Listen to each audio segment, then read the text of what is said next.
Inhalation therapy इन asthma. अगर हम asthma या दमे की बात करें तो उसका मेन स्टे ऑफ ट्रीटमेंट है वो इन्हेलेशन थेरेपी है, यानी कि सांस की नाली के अंदर जो दवाई जाती है। इसके कई फ़ायदे हैं। एक तो ये फ़ायदा है कि इस दवाई का असर एकदम होता है क्योंकि वो सीधे साइट ऑफ एक्शन पे पहुंचती है। It directly reaches your lung. Second advantage is कि इसके साइड इफ़ेक्ट्स कम होते हैं because medicine goes only to the lungs, तो dose required is very little, सारे बॉडी में नहीं जाता, तो सिस्टमिक साइड इफ़ेक्ट्स कम होते हैं।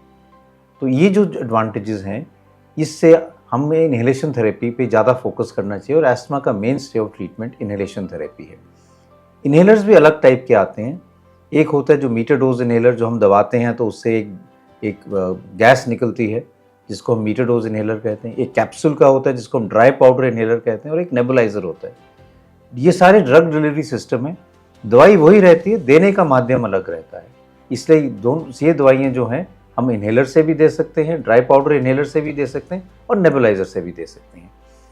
आपको जो भी ये सूट करे और जब भी आपको तकलीफ हो, जो सिस्टम ठीक लगे, आपको वही इन्हेलेशन थेरेपी लेनी चाहिए। अगले एपिसोड में हम ये समझने की कोशिश करेंगे कि जो हम इन्हेलर्स यूज़ करते हैं उसमें किस टाइप की हम दवाई दे सकते हैं जिससे चाहे हमें अस्थमा हो या COPD हो, उसमें हमें आराम मिल सकता है।